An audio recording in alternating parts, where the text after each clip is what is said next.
Bonjour et bienvenue dans cette vidéo. Nous allons résoudre l'exercice qui explique comment est-ce qu'on trouve la clé du numéro INSEE. Donc, le numéro INSEE, c'est celui qui est sur votre carte vitale. À partir de 16 ans, vous avez une carte vitale à votre nom. Et donc, il y a 15 chiffres. Les 13 premiers chiffres, ce sont des caractéristiques qui sont données par votre date de naissance, votre lieu de naissance. Donc, j'ai mis une petite étoile là, j'ai expliqué en bas. Voilà. Donc, le premier chiffre, c'est 1 pour les garçons, 2 pour les filles.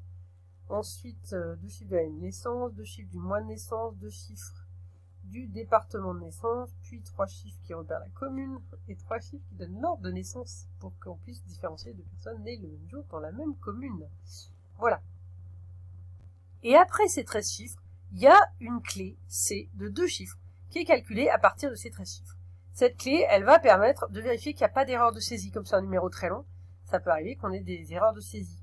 Donc cette clé, elle permet de vérifier ça. Alors le principe de calcul, c'est, si on appelle K le numéro de 13 chiffres, donc sans la clé C, R, on appelle R le reste de la division euclidienne de K par 97, et bien C, c'est égal à 97 moins R. Alors le problème qui se pose, c'est pour faire la division euclidienne d'un nombre de 13 chiffres par 97. Les calculatrices n'y arrivent pas toujours. Normalement, Python y arrive. Je dis normalement parce qu'après, ça dépend sur quoi on se situe.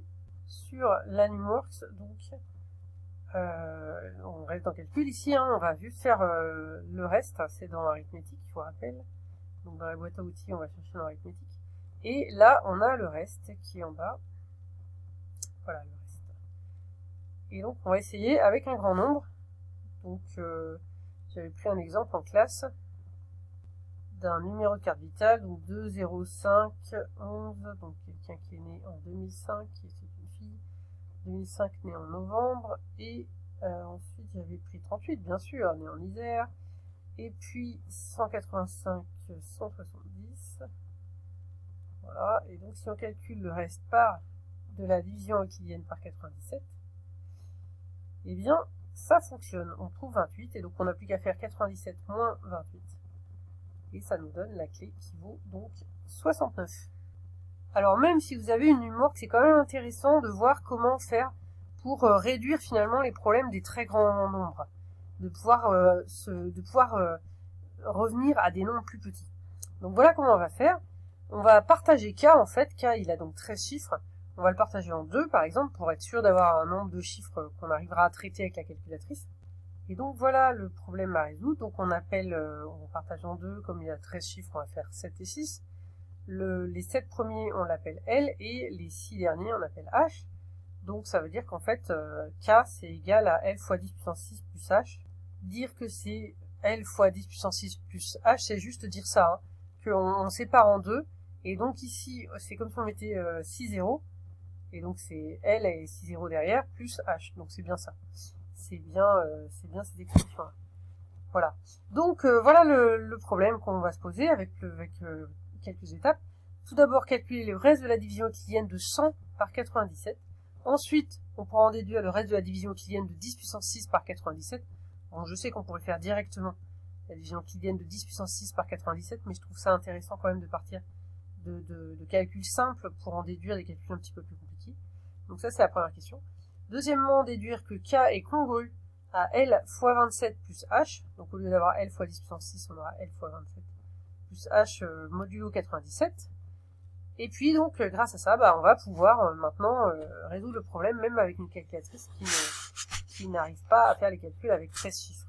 Ce qui arrive quand même assez souvent sur la calculatrice, ce problème. Donc on pourra calculer le reste de la division euclidienne par 97, en déduire la clé et donc vérifier pour le nombre de l'exemple qu'on trouve 69, et puis ensuite, bien sûr, vous pourrez le faire pour votre numéro INSEE à vous, ou à celui de vos amis, vous allez les épater. Alors, première question facile, quand on fait la division de 100 par 97, 100 c'est tout simplement 97 fois 1 plus 3, donc le reste c'est 3. On peut dire donc que 100 est congru à 3 modulo 7. Comment est-ce qu'on va passer à 10 puissance 6 à partir de là? Je redis, on peut tout à fait faire directement la division de 10 puissance 6 par 97, mais là, en fait, à partir de 100, 100 c'est 10 puissance 2. Donc 10 puissance 2, c'est 10 puissance 2 fois 10 puissance 2 fois 10 puissance 2, c'est égal à 10 puissance 6, ou 10 puissance 2 au cube égale à 10 puissance 5. En utilisant les puissances, on peut donc utiliser le principe avec le fait que les puissances, ça fonctionne avec la congruence. Donc 10 puissance 6, c'est égal donc à 10 au carré et au cube, donc c'est évidemment congru. Et comme 10 au carré c'est congru à 3, eh bien on peut dire que c'est congru à 3 puissance 3. Voilà, 3 puissance 3, 3 fois 3 fois 3, ça fait 27. Donc on a 10 puissance 6 qui est congru à 27 modulo 97. Et donc c'est le reste, 27 c'est le reste de la division par 97, puisque 27 est strictement plus petit que 97. Voilà, donc on a répondu à la première question. Et donc question 2, maintenant il faut déduire que K est congru à L fois 27 plus H, donc K c'est égal à L fois 10 puissance 6 plus H, donc c'est congru à L fois 10 puissance 6 plus H, et comme 10 puissance 6, on vient de montrer que c'est congru à 27, ben on peut remplacer cette congruence, donc ça nous donne congru à L fois 27 plus H, donc c'est la question posée. Et donc maintenant, c'est ce qui est écrit dans l'énoncé, on va pouvoir utiliser ceci, puisqu'on aura un nombre qui n'est pas trop grand pour la calculatrice. Donc on va l'utiliser pour notre exemple. Donc je sais que K est congru à ce calcul, donc je fais le calcul. On obtient ce nombre, on n'a plus qu'à calculer le reste de la division de ce nombre par 97. Donc soit vous utilisez la fonction reste, bon, bah, soit sur Numworks, soit sur Texas Instruments, qui se trouve dans maths et nombres, et puis ça s'appelle le reste, ou remainder, pour celles qui sont en anglais. Et ensuite, vous n'avez plus qu'à faire 97 moins ce nombre, vous allez trouver 69. Pour finir, je vous donne un algorithme qui pourrait être utilisé pour le numéro INSEE. Alors cet algorithme, c'est pas exactement ce qu'on vient de faire, où on pourrait imaginer qu'on rentre les 13 premiers chiffres et on calcule la clé. En fait, ça, dans la vraie vie, c'est pas très intéressant, puisque sur votre carte vitale ou sur votre numéro INSEE, vous la connaissez, la clé. C'est pas un secret. Ce qui va être utilisé en pratique, c'est de vérifier donc qu'on n'a pas fait d'erreur de saisie. C'est-à-dire de vérifier que le numéro complet rentré avec la clé, eh bien, il correspond bien, parce que s'il ne correspond pas, alors c'est peut-être un autre problème, c'est peut-être un autre problème. Non, en tout cas, s'il ne correspond pas, il y a forcément une erreur, quelque part. Donc ça permet de repérer, voilà, sur des grands nombres comme ça, quand on se trompe sur un chiffre, par exemple, ou qu'on en échange deux, etc. Donc, on va supposer qu'on rentre le nombre complet, c'est-à-dire les 15 chiffres. Et donc, il va falloir d'abord isoler les 13 premiers pour récupérer le nombre K. Donc ça, c'est ce que j'ai fait ici. Alors en fait, n pour 100, ça c'est le reste de n par 100. Et bien ça donne les deux derniers chiffres à droite, c'est-à-dire la clé. Donc, quand j'enlève ces deux derniers chiffres, enfin, si je fais n moins les deux derniers chiffres, ça me permet d'avoir tout le nombre, tout le numéro INSEE. Avec les deux derniers, j'ai des zéros. En divisant par 100, et bah, du coup, je récupère les 13 premiers chiffres. Voilà. C'est pas très clair dit comme ça, mais faites-le, c'est assez simple. Donc là, j'ai mis des commentaires pour expliquer ce que je faisais. Là, j'ai fait afficher K, c'est juste pour vérifier, c'est vraiment pas utile pour l'algorithme, c'est pour bien voir ce que ça donne. Moi, ça me rassure de voir un petit peu ce que fait l'algorithme. Ensuite, donc, on calcule le reste de K par 97. On peut mettre directement. Là, dans Python, on n'a pas besoin de l'exercice précédent. Là, j'utilise le fait que Python, il sait gérer des nombres à 13 chiffres.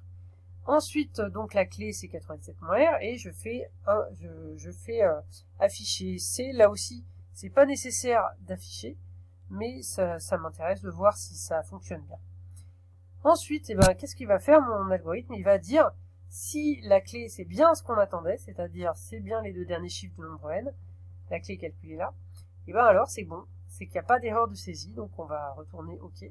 Par contre, si jamais c'est pas le cas, ça veut dire qu'il y aura une erreur de saisie. Donc c'est ça un algorithme qui pourrait être utilisé dans la vraie vie. Voilà, et donc j'ai fait avec l'exemple, évidemment, avec la clé 69, du coup ça fonctionne. Bon, puis ça affiche ce que j'ai demandé d'afficher pour pouvoir vérifier qu'on a bien K, qui est le nombre sans le 69, et la clé qui vaut 69. Voilà. Ce principe d'un chiffre ou deux chiffres qui joue le rôle de clé pour vérifier qu'on a bien écrit le nombre, on a la même chose sur la carte bancaire. La carte bancaire, on a 16 chiffres comme ça. Et bien en fait, le dernier, il est calculé en fonction des autres. C'est une clé pour vérifier que le chiffre est conforme, que le nombre est conforme. Il y a d'ailleurs eu un exercice de bac à ce sujet. Je vous mets le lien dans la description.